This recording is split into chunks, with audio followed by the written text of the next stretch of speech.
Togo, Faure Gnassingbé en superstar publié le 17 février 2023 par Miadjo. La propagande ne se pose pas de questions morales. Noël Mamère, Faure Gnassingbé est la superstar de ce début d'année 2023. On ne parle que de lui. Il a ravi la vedette à tous les autres membres du syndicat des chefs d'État de la CEDEAO. Son activisme diplomatique dans la crise ivoiro-malienne a porté ses fruits. Les 49 militaires mercenaires ivoiriens arrêtés en juillet à Bamako au Mali et condamnés fin décembre 2022 à 20 ans de réclusion criminelle pour attentat et complot contre le gouvernement, atteinte à la sûreté extérieure de l'État, détention, port et transport d'armes et de munitions de guerre, ont bénéficié de la grâce présidentielle et ont été remis en liberté. Ils ont quitté samedi Bamako pour une escale à Lomé avant de regagner Abidjan. À Lomé, les médias ne tarissent pas d'éloges l'endroit du chef de l'État togolais, médiateur dans cette crise sur qui il déverse un torrent de fleurs et d'admiration.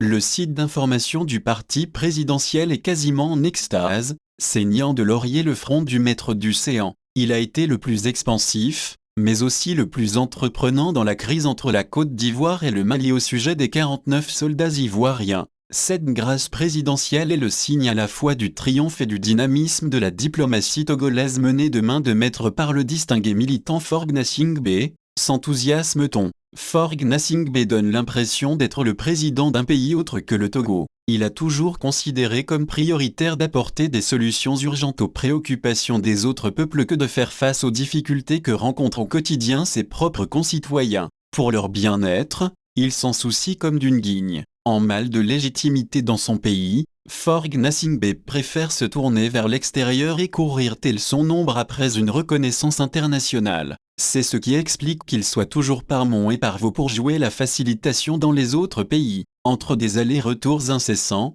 des négociations interminables et d'innombrables rebondissements, le président de la République a su jouer de son leadership apprécié, de bons offices et de sa crédibilité auprès des autorités maliennes et ivoiriennes ainsi que des autres chefs d'État de la sous-région, se félicite-t-on dans le sérail. Ce qui est paradoxal, c'est que pendant que Faure Gnassingbé se démène à faire libérer les 49 militaires ivoiriens arrêtés et condamnés au Mali, il a également sollicité plusieurs chefs d'État pour qu'ils intercèdent auprès de Patrice Talon en faveur de son ancienne conseillère, Rekia Madougou, accusée elle aussi de terrorisme. Il maintient ses propres otages en prison au Togo. Depuis 14 ans, son jeune frère Pacha Gnassingbé et ses compagnons d'infortune, interpellés en 2009 dans la scabreuse affaire de tentative d'atteinte à la sûreté de l'État, croupissent dans les geôles de la dictature. Malgré leur état de santé préoccupant, malgré les arrêts de la Cour de justice de la CEDEAO et le groupe de travail sur la détention arbitraire des Nations Unies demandant leur libération,